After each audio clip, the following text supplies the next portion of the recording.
thing looks so good. Like, and this is very honest, is the good girl thing will have you, and not in a vicious way, manipulating your way through things because you're trying to keep up the good girl image.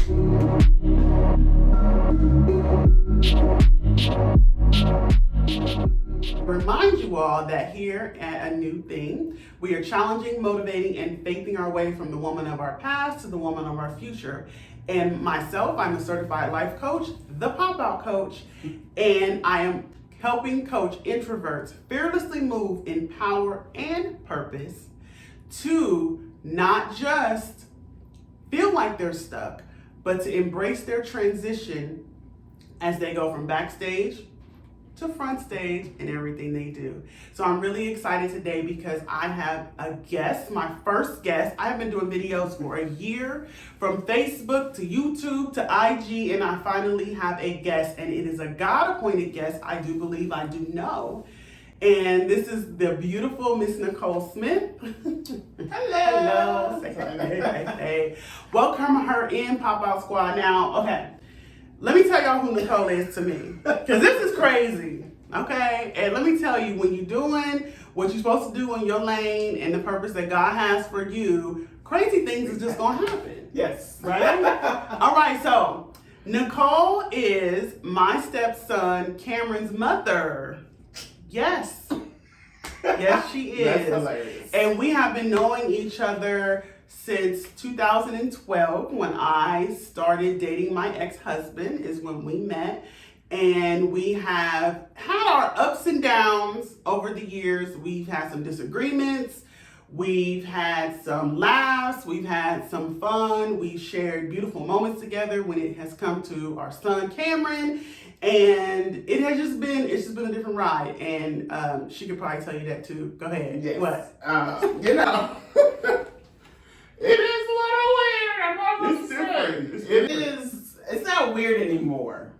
When we first, what was it, 2 weeks ago? Yeah. That was still weird. Now it is definitely a full circle moment. Like, I don't know if we call it full circle. We're not back where we started. We're definitely in a different place. Yes. We've always been cordial. I will say that. We were always enough respect that, when I dropped my son off over with her and his dad, it was never like we were like animosity. It was just, the other person was always the other woman in a sense. Yeah. But we were always cordial. So this is interesting. Yeah. So our paths crossed again by accident on a text message trying to find a daddy, moment. He was found. He was safe. Right. He was safe, but he was trapped in some airport or something. But our conversation just flowed from there. So easily. It was so easy. It was so weird because usually it's just short, quick messages. Okay, got it. Bye. All right, see ya. Yes.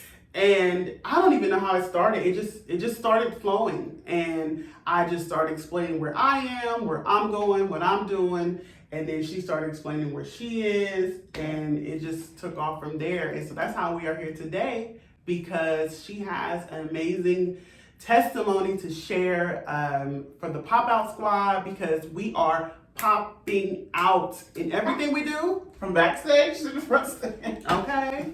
So I'm just going to go ahead and get right into it. Miss Nicole, let us know just a little bit about you and the transition that you have been in over the past, 3-4 years? Almost 4 years. Yeah. Actually, a little longer. Okay. But the physical transition's been 4 years. Mm-hmm. But again, I'm Nicole Smith and grew up in Columbus. It's home to me, and it kind of all started 2014 per se. Actually way before that, when my son was born, and then I found my real father, and then I had brain surgery, so that's a lot of transition right there. And then my son started having behavioral challenges, So that was a transition. Brain surgery is a transition. Finding my real father. Oh, now this is just hitting me. All of that. Hold on. Okay. Oh, I'm getting emotional. I'm like, this is a real thing. Yeah. I'm just now getting that. But all that was happening within the same few years. Actually, same year. And then I had brain surgery, and then my real father was like, what do you think about moving out here, which is Washington State? And I was like, oh, that's just too far. Not DC, excuse me, we're talking Washington State, up there in Seattle. And I was like, I don't know about that. That's too far, whatever. I haven't even known you that long, and you want me to move on the other side of the country. But I was in school full time. I was working full time mommy, and my son was having behavioral challenges. So I was just like, okay, what am I gonna do? I had to drop out of school to figure out how to advocate for him, because it was getting pretty bad. And he was only in kindergarten, pre-K, kindergarten, first grade. And it got pretty bad. And I got pretty low. I was like, what is happening? What did I do to him? Did I mess him up? Did I do this? And then the pre-K teacher was like, I think you should have him tested for special education services. And we don't do that. And it's like, y'all not labeling my son. Nope. And he's a black boy. We ain't doing this. That's just what we do. But I knew something was up when I went to get him, evaluated, because I was just praying that he wouldn't act up in the evaluation. And they came back like, oh no, he doesn't. He's fine, but I knew he really wasn't. But it was that, disbelief. Oh no, they're just trying to label him. He's fine, but I knew he wasn't fine. And then I dropped out of school because I was like, I'm gonna have to figure out how to advocate for him, because if I don't do something, he'll just fall through the cracks with the rest of the kids, unfortunately. So I dropped out of school and I started advocating for him. And that's kind of where the ball started rolling. And then my dad started saying more stuff about moving, and I was like, I don't know. But it was getting to be a lot, and everybody was like, don't let them label him. But then I was in the meetings and stuff by myself, and just listening to teachers and staff talk about your child in not the greatest way, just for you to get help. You talk about take you to a low. It's a lot. Yeah. So that's kind of where the transition started, was when I had to drop out of school and started to learn to advocate for him instead of fighting for him, because the fighting part does not work, because he still loses. I'm like, y'all ain't doing this, this is the, and started really actually addressing what his issue is, because I know he had one, but I just didn't know what it was. So that's where it kind of started. Yeah, and he was like 5. Right. He was 4 when it started. It was right after I had surgery. So that's when they were trying to figure out if it was trauma, because, he was with me all the time. And then he as you recovered, that's right. You guys had him for 6 weeks. Yeah.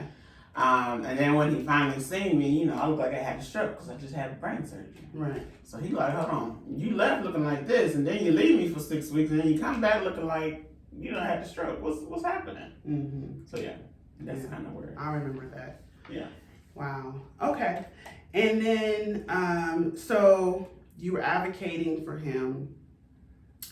When you decided that it was time for you to relocate, girl, that's the story in itself.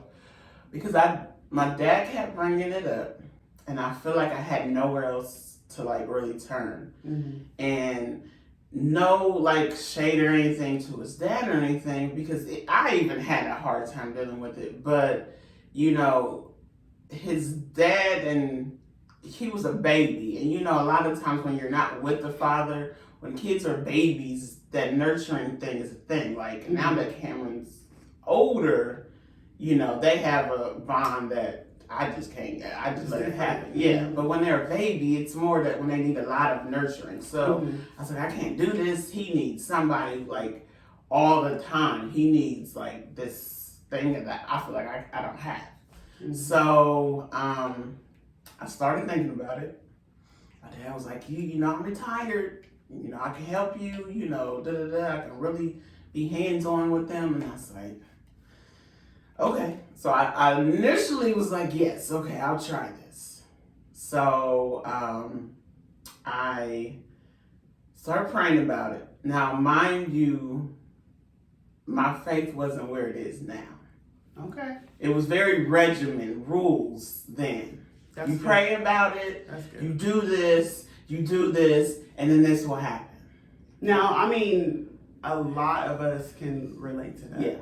Yeah. Girl, no. Follow the rules, buy the book, and if you don't follow the rules, then you're just an outcast, and you're just, something's wrong with you, and you need holy water and all kind of things. Exactly. So I can relate to being that girl. Like, just do things this way. Yeah, room follow. And that was always me. It works. So I was like, I'll pray about it, and I say I have faith. Realizing now. Say. Yep. That's the thing. I can read the words, but I didn't have it. Yeah. That's hindsight now. But so I was like, okay, I'm gonna just try it. And then all of a sudden, that song "Oceans" by Hillsong became this repetitive song all the time. And then I would just listen to it over and over and over again. And it's a part in there that says, "Trust you without borders." And I was like, you mean trust you even though I can't see the shore, I can't see anything, and you want me to, and literally I was going to the ocean. This is where they live, right by the ocean. Yeah. So it was so symbolic Trust in that way. Without borders. Wow. Yeah. And so it was literally symbolic in that sense. And so I was like, okay, I'm gonna go. And then I changed my mind. Yeah. Changed my mind. I was like, no, that's just too far, I'm not going.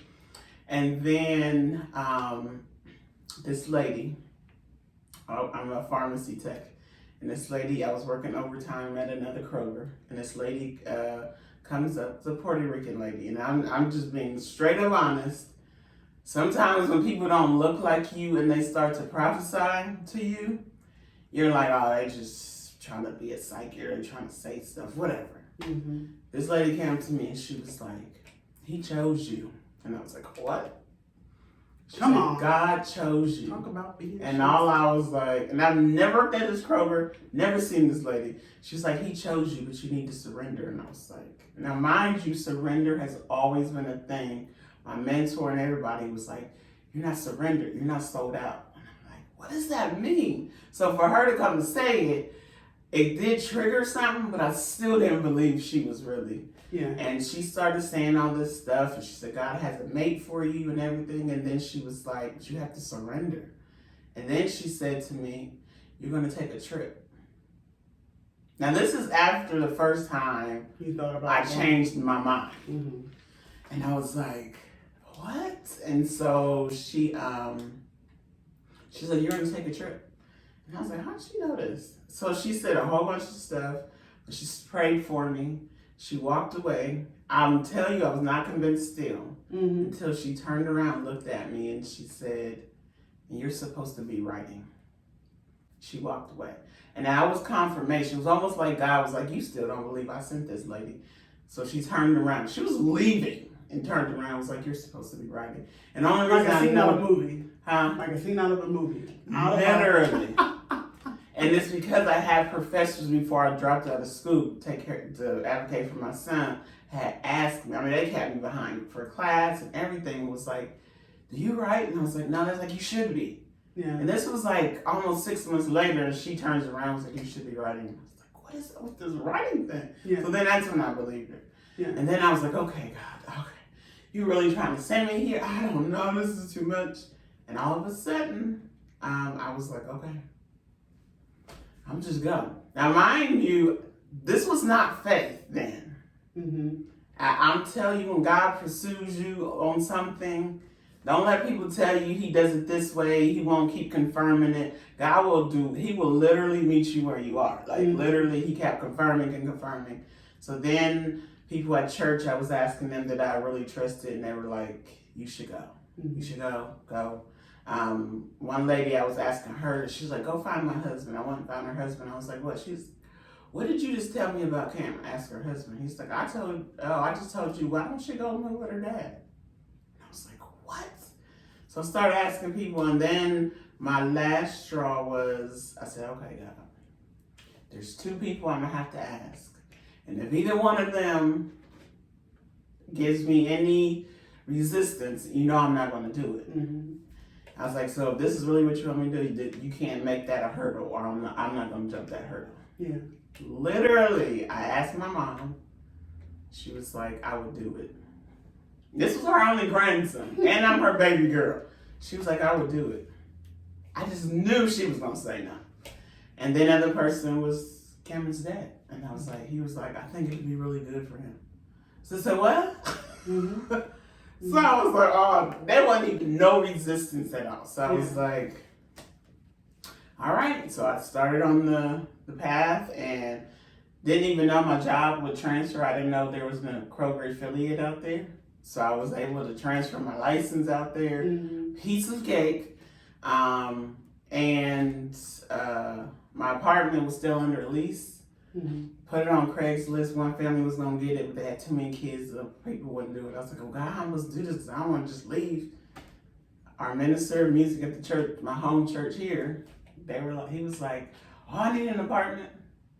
And I signed the lease over all my furniture. Some random girl at work was like, oh, I'll pay you $5 for this, $10, I'll pay you $50 for that. She just started buying up everything in my house. And then my pharmacist bought my bed, which is a really nice bed. She paid me $500 for that.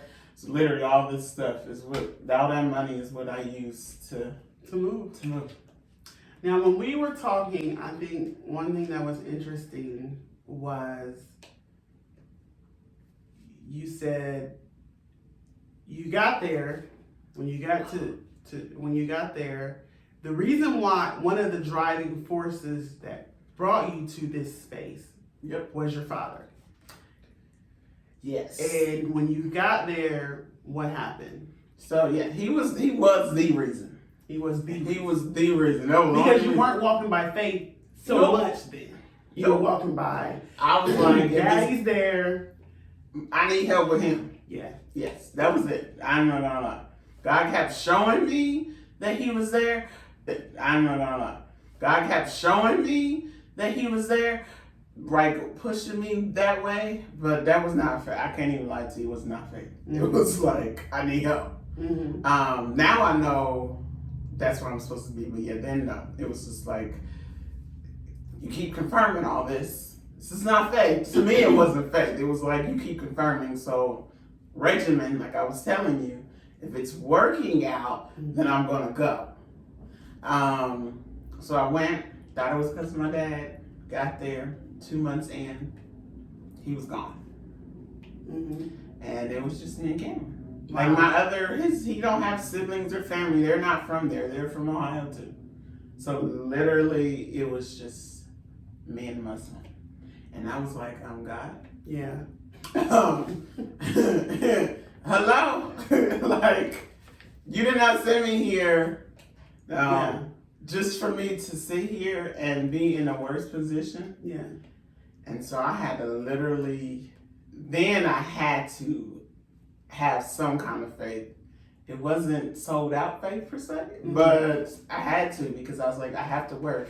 Somebody has to watch them. A couple volunteered that I had met when my dad was still there, and they was like, our daughter goes to the same school. If you need us, you don't have to pay us. There's no difference. He coming right to where our daughter, same bus stop, whatever. And I was like, God, I don't know these people. Mm-hmm. With my child? And I was like, this is your child more, he's mine. So you have to protect him because I'm pretty sure out here now. You done sent me out here. Yeah. So you're going to have to protect him. Yeah. And they couldn't have been a better couple to keep him. Yeah. I think it's really interesting how we don't have the full view of how things are going to go. We don't know how things are going to go. We don't know how it's all going to unfold. You go into something and you're like, yep, back to that perfect little girl, follow the rules, and it's going to be like this, this, and this, and this. And it doesn't happen that way. Nope. But Like you said, he meets us where we are. So if all he had was your dad's there for us to move, for us to do what we have to do, if all we have, well, this is what you want, God, so therefore, I'm going to do it because that's what you want. Right. Even though I'm not all the way there, but if that's what you want, have your way, you know, and to get to the point where we're like, okay, now what? Now, a lot of us have transitioned and then we're like, now what? Okay. Yeah, and that's interesting you say that, because if it would have had any opposition for me to get out there, I can 100% tell you I probably wouldn't have went. And one thing I'm noticing about the stuck transition thing is, you know when you feel stuck. And that's the part where you're supposed to be transitioning. Yeah. Literally, in that, like, what that was simultaneously. Stuck, okay, I'm supposed to be transitioning somewhere here. And I had wrote down, I had to bring it up because I was just bring it up, girl. We need it. You know you should be transitioning when you are resisting and making excuses. Write that down. Like, seriously. Because that's good. I didn't have that one. Silly. Literally, when I started to feel stuck, but I was resisting. Every time I felt it, like, okay, it's time to stop. I didn't know the words for. I didn't know I was like stuck in transition. But hindsight, I'm like, that's when I knew I was resisting, because I told you guys, it was like, yep, you should move. And then I was like, no, I had every reason not to. Everything and all the reasons I had not to made sense. It wasn't like it was gonna, my family's here, my mom's here, we know here, his dad is here, why would I move? So it wasn't like I was resisting with stuff that didn't make sense. It made sense. Like, why would you move way out there with a man you've known 3 years from your family? So my reasoning to resist made sense. So you have to kind of watch that too. But the other thing was making excuses. Well, I can't do that. How am I going to find a job? How am I going to do this? This isn't going to work out. How's this going to work out? That's just resistance and making excuses. Yep. Oh my gosh, she just wipe out squad. She just wiped us out with that. Okay. All right, so what does faith, this is a question I have for you. What does faith over fear look like to you, and when did you realize this? Whoo, faith over fear look like, man, okay, so when do you realize this first, if you want? I realized this 4 weeks ago. This is transparency, and that's why, let me tell you, because when we talked 2 weeks ago, she was like, I was just praying the other day and it finally clicked. And this is why I was like, oh, we have to sit down and talk now, because people got to know. You don't have to have, everybody thinks you got to have it all together. Oh, if I don't have this deep well of understanding or this deep well of faith or this, how could it happen? There's no way it can happen for me. If you want it, it can happen right now. If you want to transition, you want to change, you want to move forward fearlessly, that change can happen right now. It's not too late. Okay, so go back. Because this blew my mind when we talked about it. Go ahead. Now, mind you, I've been in Washington for 4 years. Yeah. And I'm literally saying I'm just now understanding the faith part like 4 weeks ago. Yeah, I'm serious. Like, I 4 years and 4 weeks ago. And it's crazy because today you sent me the memory. Oh, yes. Of when we moved out of our apartment to transition to Washington. Was today. 4 years ago today. Yeah. I was like, oh my gosh, look what just showed up. I can't believe it. We're doing this interview today and the memory came up. But 4 years ago today is when you moved from your old place to transition out into Washington. Yep. And 4 weeks ago is when you got this. That four. We gotta figure out what's 4 means. Somebody hit it in the comments. Let me know. Yeah. 4 weeks ago is when you got this revelation. Yes, I literally was in my living room, just praying, talking to God, and I was like, what is it? What is like sometimes you just hit a wall and you just can't get through, and I'm like, what is happening? Like, I can't help, like, what is going on? And I'm like a rule follower. I'm a regimen follower. I'm like, this is how it goes. I follow the rules. I do what I'm saying, do what I'm told. And, you know, people say God works this way, so I'm going to do it this way. And, you know, and I'm like, and I literally sat there. It was dark, and I just sat there, and God was like, you have no faith. And I mean, it wasn't faith I was driven on. It was rules. And I was like, oh my gosh. I have literally, y'all, I was crying. Wow. And on that floor right there, I turned my phone on, turned my video on. It's in black because it was dark outside and I had no lights on in my apartment.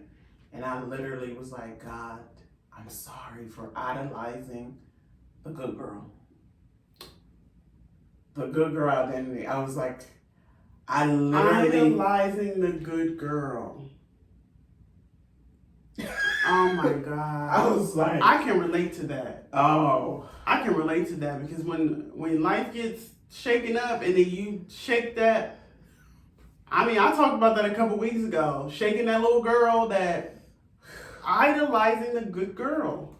It's an idol. And you only literally in that moment, I prayed, and I literally on that floor, and I put it on video because it was just me, and I prayed and I rededicated my life in that moment because I was like, I have not been walking my life with faith. I've been doing like, okay, this is what I'm supposed to do. Then you do this, and I do this, and then maybe all this extra stuff and all this hard burden, and this life is just supposed to be. This is just what it's supposed to be. And sometimes you just have to, and I'm like, you have no faith. I'm like, oh my gosh. So yeah, that was like a humbling experience.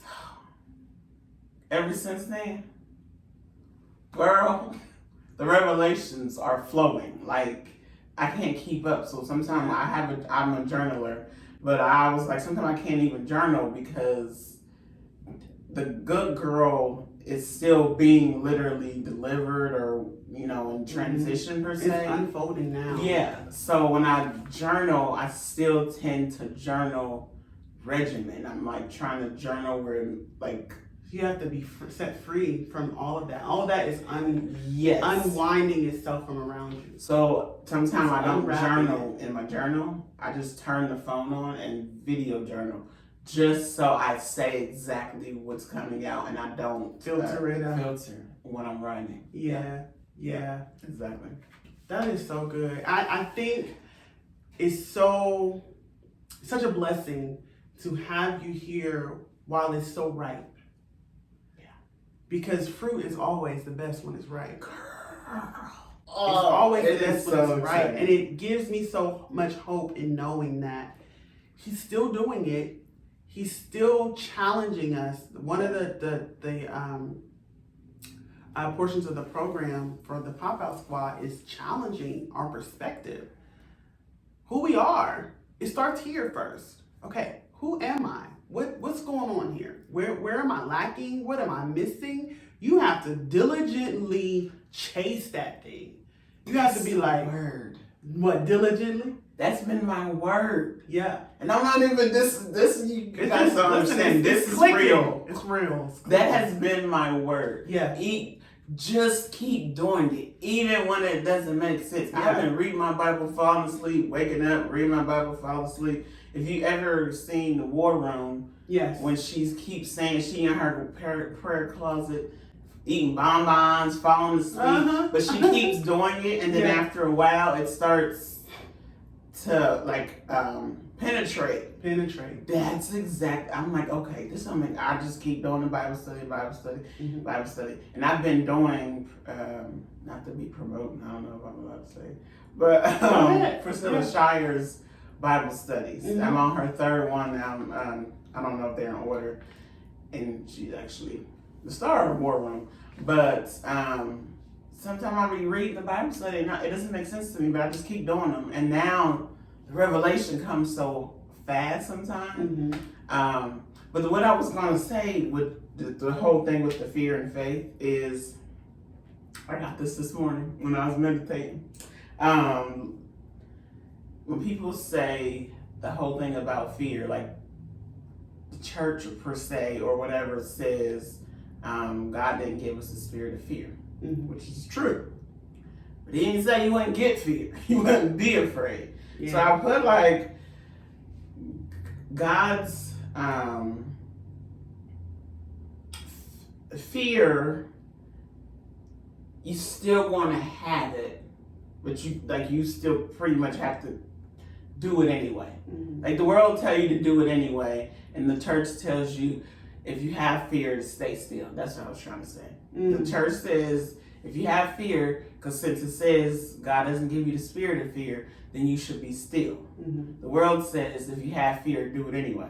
But literally, I'm learning I don't do either of those things. Literally, it's me discerning God. Like if you can hear from God, he might tell you to wait and be still in the moment you're having fear. But when I'm having fear, mine could be keep moving. And so that's one of the things with me is I'm learning now is to discern, like, it's your own individual walk. It's that one-on-one walk. All these rules, scratch it. If you keep, if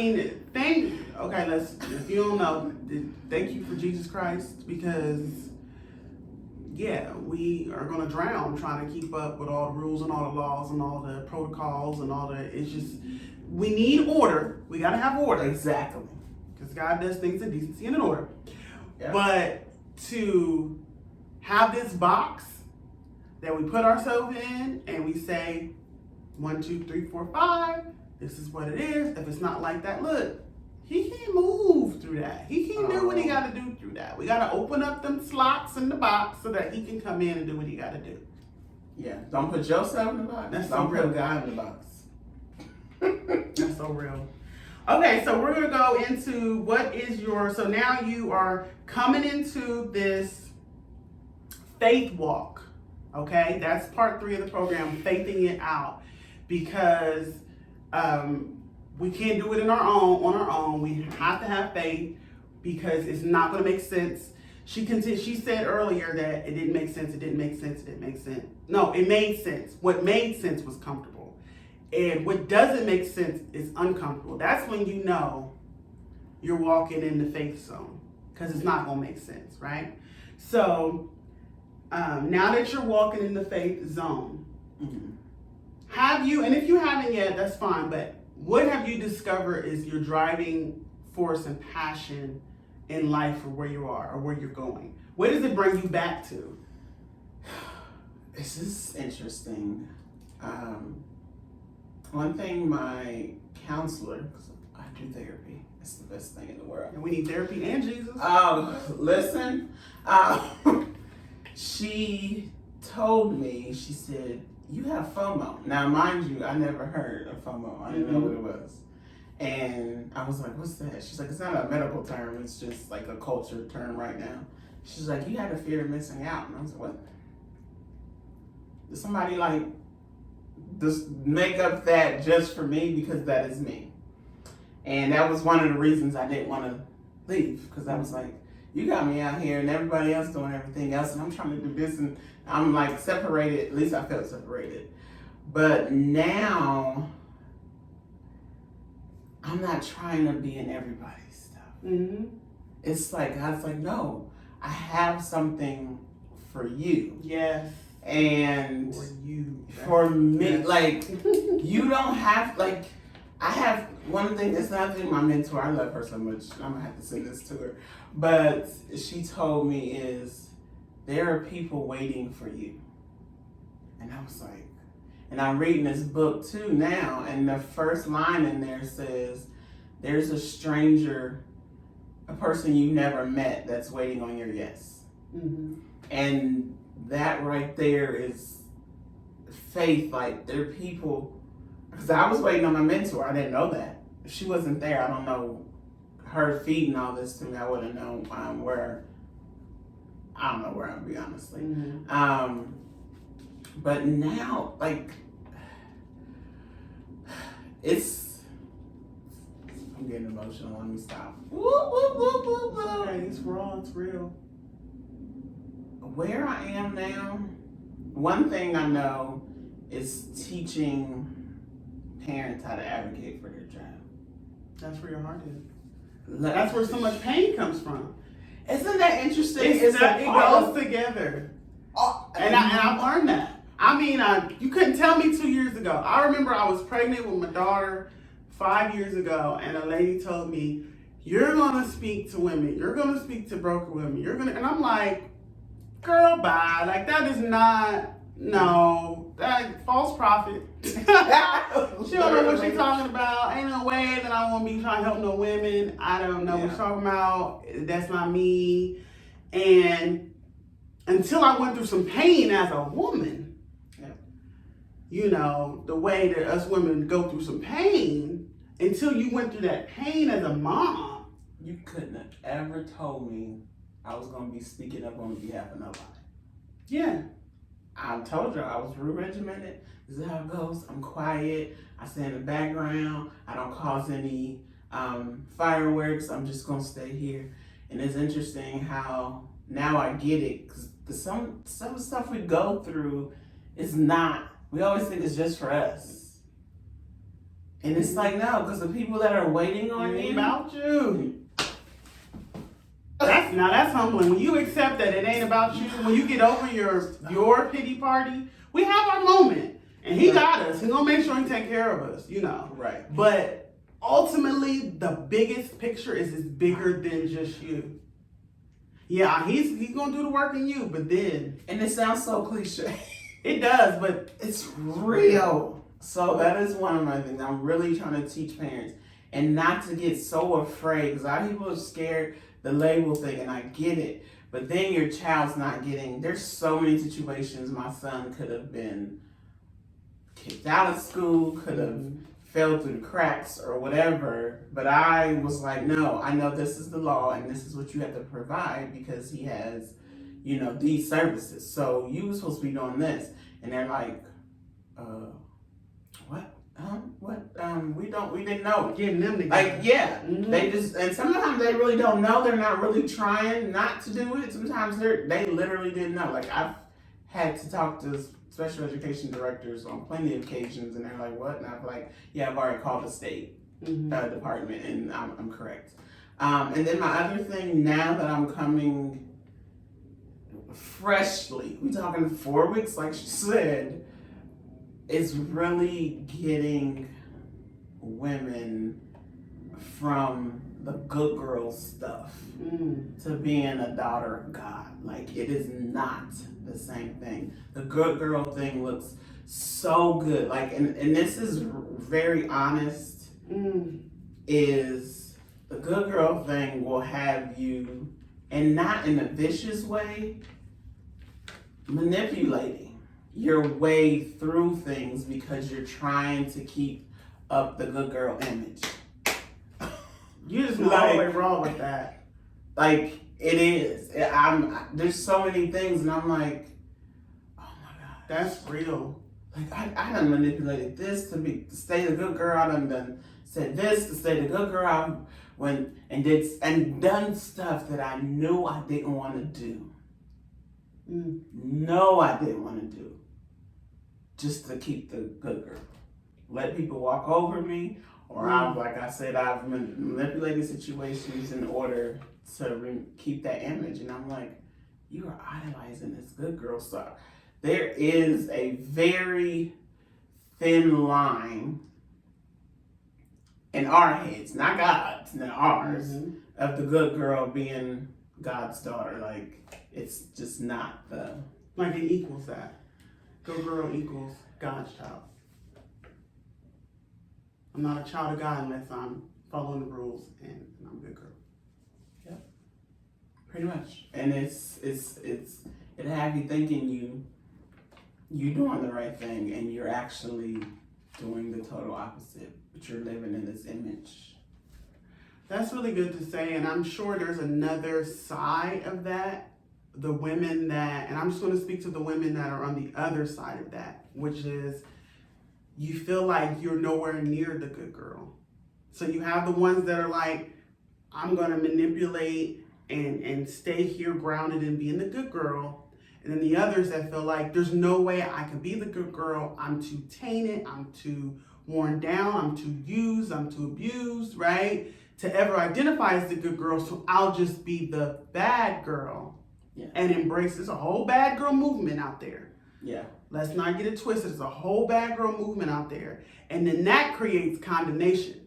That creates you feeling like you're not good enough because you're not the good girl. So the good girl's over there trying to figure it out, faking the funk and manipulating and trying to follow the rules. And the bad girl is just all off the wall because she refuses to believe that she can be God's child. She can be worthy. She can be good enough. She can be affirmed. She can be beautiful. She can be worth an honorable mate.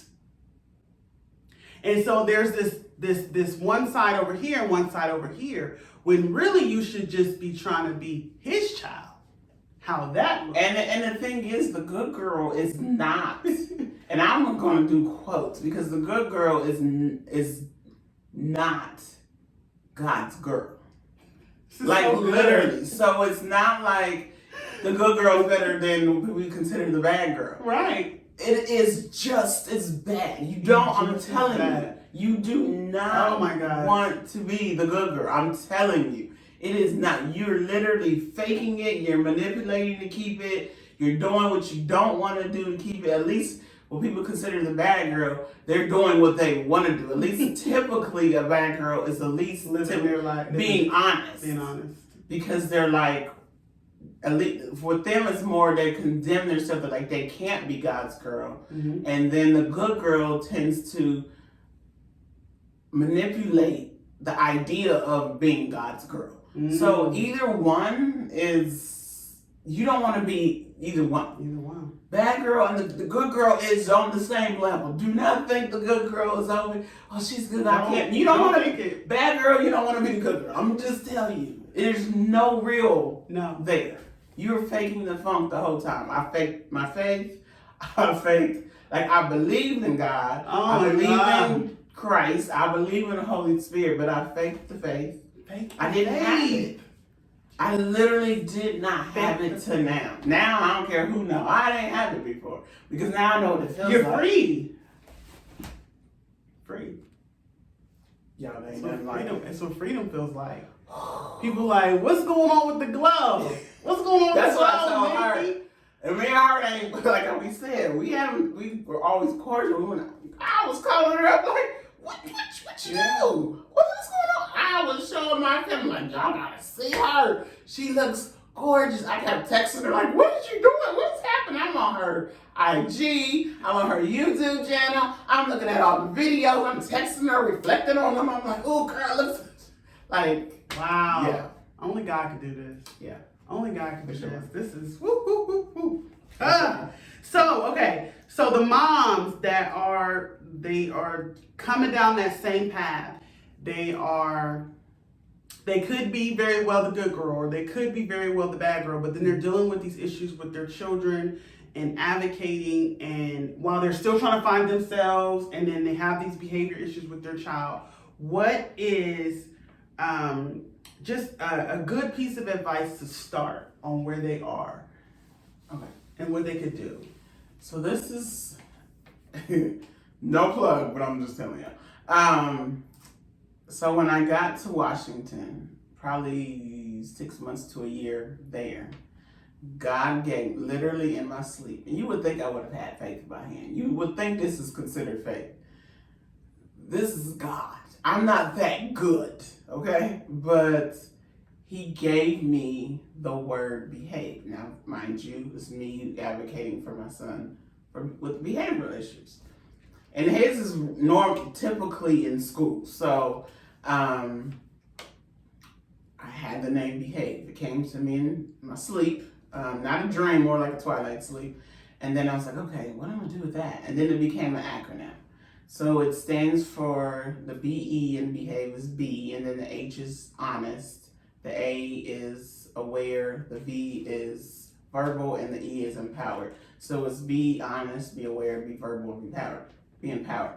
So when you're advocating for your child, that's literally the steps I kind of have, because it's stressful. You feel like you by yourself. You sit in them rooms and hear these people talk about your child, and immediately you do want to just fight. No, you're not gonna label them. Y'all did this, and sometimes you just gotta sit back and be honest with yourself. Like, is this really an issue? Not are they trying to, don't even think about who said your child's having issues or whatever. Literally sit back and be honest with yourself about your child. And then you start to make yourself aware on what's happening, or do you need to get them counseling? What kind of options are there? Because it's not always medication, that I will tell you. And then you start to speak up about it. You start asking people, you start going to see therapists, you start looking up things, if they have a diagnosis, you start making yourself aware about all, the options there are for them. And I'm telling you, when you advocate for your child, it's so empowering.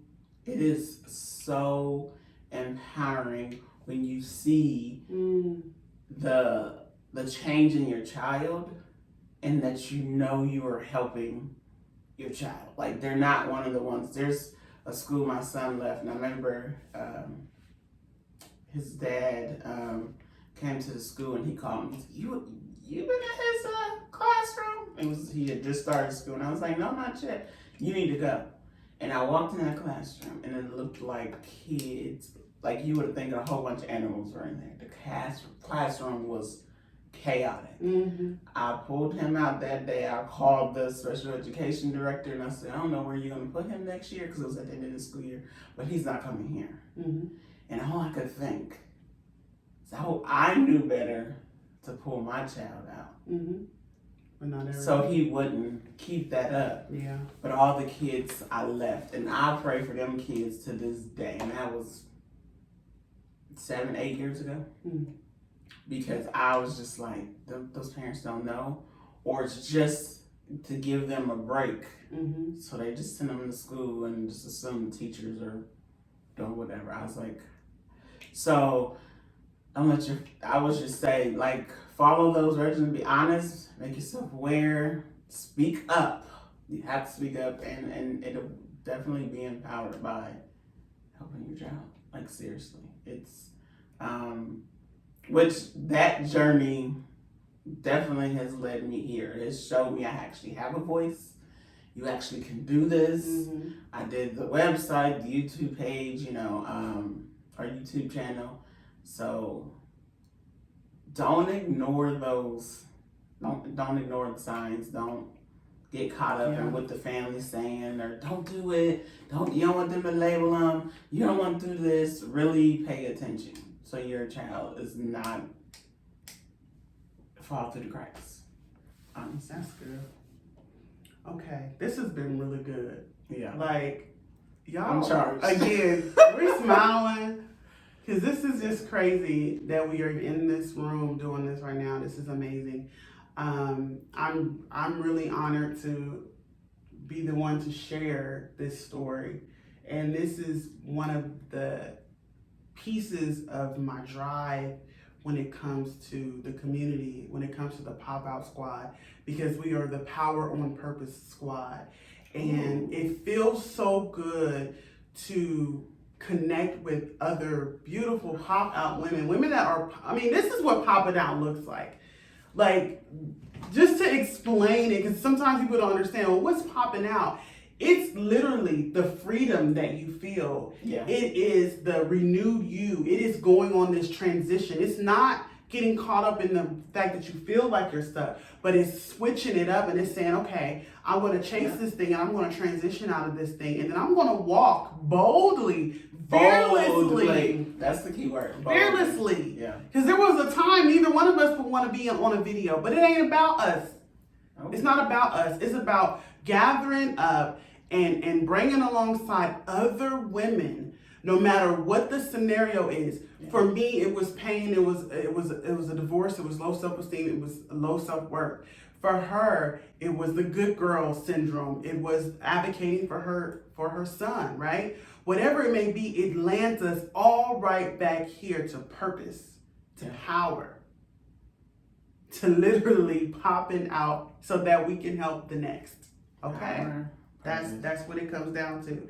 So you share so much good information. We're going to make sure that we share the links to the books and the books. Not yet. No books yet. We're working on it. Girls, speak. Oh, not our books. We're gonna have our books. But the books that you referenced that have helped you, we'll make sure that we link those down below so that you can have those. And then, how can people find your page? Let's talk about that, because you started it and now you're going to be revamping it and coming back. Yes. So let them know how they can find you. Because I'm still in transition now. This is another transition I'm in. I was doing it all. I was doing the videos, and then I pull back. Because when you're doing this stuff and it's not in faith, but you hear God telling you, but you're not doing it in faith, anything will shake your foundation. And it was shaking, and I went this way, and then it shook again, and I went that way. Now you can't tell me nothing. But it on Facebook, I have a page. It's at Behave, so just BEHAVE. The YouTube is Behave to Advocate, so it's Behave, BEHAVE, the number 2, Advocate. And the website is, I know I've done a lot, and you would think I have all this stuff up, but I'm working on it. That's all right. We're going to follow, we're going to support, and we're going to be ready when you bounce back. We'll be already connected. Okay. Yeah. And the website is www.be-have.org. So don't forget the hyphen, because the word just behave was taken. But I want to say, when she sent me her links, y'all, I'm not joking. I spent all day going through her IG, the YouTube, and the thing is, it was fresh. My understanding that I didn't have faith in this new transition. I transitioned to Washington. The transition I'm in now is literally my faith walk. Before, I was on regimen and rule walk. I'm just gonna be honest. This is full out faith walk. And for God to link us, out of all the people in my life or who it could have been, it was her. Literally, I just said, have you talked to their dad? And she's like, no. And then I don't even know how we got to the links and everything. It just flowed. It was so effortlessly. Yeah. And I kept telling her, girl, you look amazing. What is this glow? This girl, you're gorgeous. What is happening? And just to think where we started and where we are now, I be looking, okay, what's on there now? What does she put up? I'm like following because it's inspiring me. And she's younger than me. So it's quite interesting how it becomes like, she's like my little big sister now. Yeah. Is what it feels like. Yeah. Because I feel like you're pulling me up. Yeah. Even though you're younger than me. It's quite interesting. So every time I see something on the IG or something you put on YouTube, I'm like, oh my goodness, I can do this. Because sometimes, I told you, you're a lot farther along, per se. Of course, where everybody is on a journey doesn't matter, but you're a lot farther along. So I pull a lot from what I'm seeing you do. And I'm like, okay, I got this. So when I had them days, I'm like, I don't know. Okay, let me go see what's on today. Yeah. Even your health journey. Yeah. I have been doing it all now. I've been on vacation. I'm in Ohio now, but when I get back home, we're gonna continue. But literally just watching, and I'm not doing the same thing she's doing, but just her journey, what I'm doing makes it just keeps pulling me up. I'm just keep getting encouraged. So keep doing what you're doing. This is so heartfelt that it's like literally you are pulling me along. Even with my pages, my YouTube and everything. When I seen your stuff, I was like, no, Nikki, you're supposed to be getting this out. Like, get it out. Like, get the message. Yeah. And every time we can't be worried about the likes and the follows and get the message out. Yes. Because if I didn't get the message out, you wouldn't have been able to hear it and get what you needed to get from it. And that's what it's about. Yeah. She part of the transition, y'all. I would have never thought. You couldn't have told me. Who would have thought? Yeah. But woman empowering women, and it's such good stuff. It's so empowering. I just want to thank you for opening yourself up, especially when it's so right, like I said, so right, this new, you've been going through the process. Yes. Because it all is a full circle process. But where you are right now and the rightness that you are in right now, I wanted to make for sure that we felt that. Yeah. We had to feel it and we had to know, and I wanted the people to know that it's possible. It is. And it's never too late. It's possible, no matter the path, the pain, whatever that is, how that looks like for you, is still possible. And what she said, no matter what it looks like for you. What it looks like for you. Because it looks different. He had to get me so far away from everyone. That's my story. Mm-hmm. He might transition you somewhere. He might transition you to a new job, new state. You might have to go to a new country. Who knows? But don't hold down on what you think it should be. Mm-hmm. And don't make it transition have to last forever. Mm-hmm. I was in transition now. That's just this is another thing I wanted to say. This should remind me. The saying is, everything happens for a reason. Mm-hmm. Don't get stuck in that, because everything happens for a reason. Yes, the reason my transition took this long, and sometimes it will take long, whichever, is because I resisted what I was saying before. I resisted and I made excuses.